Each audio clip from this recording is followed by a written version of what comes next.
Il y avait très longtemps qu'on n'avait pas essayé un SUV, ça nous manquait. Alors aujourd'hui c'est le Tucson, le SUV compact de Hyundai, qui va en dessous du Santa Fe et au-dessus du Kona. Le Tucson a été lancé en 2015, il a été restylé en 2018 avec des changements assez subtils à l'avant comme à l'arrière.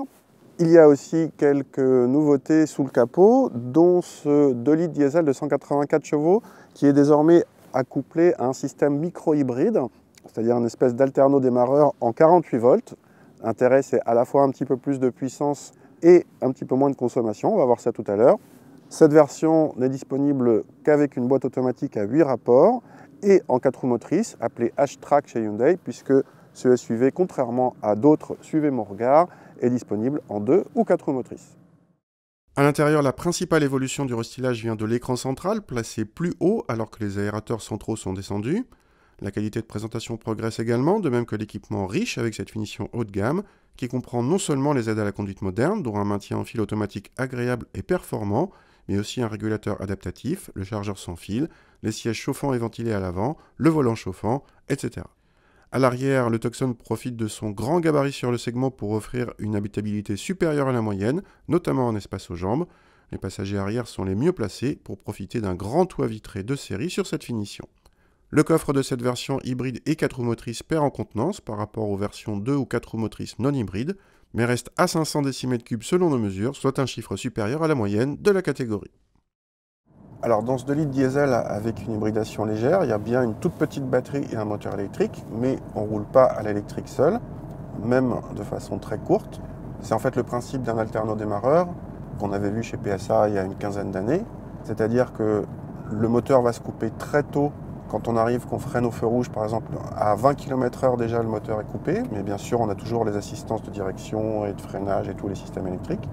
Ensuite, le stop and start est vraiment très rapide et indolore, ça c'est vraiment assez agréable.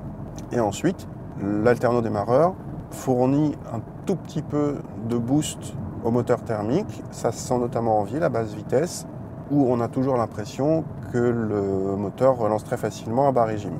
Sur route, c'est beaucoup moins flagrant, on est même un petit peu déçu, on s'attendait à mieux en termes de relance. Il y a une indication au tableau de bord qui indique que le moteur électrique aide le moteur thermique, mais c'est quasiment pas perceptible. Et de fait, les performances sont assez moyennes dans la catégorie. On s'attendait à un petit peu mieux. Le diesel par lui-même est un petit peu bruyant au démarrage et ensuite tout va bien. L'insonorisation ensuite à vitesse stabilisée fait partie des points forts de la voiture. Côté châssis, on a ici une voiture avec des roues de 19 pouces, pas de suspension pilotée.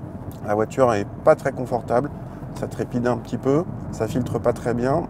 En contrepartie, on a une auto qui est plutôt dynamique, mais on est quand même loin d'un 3008 ou d'un ATK, qui sont les références du genre à la matière.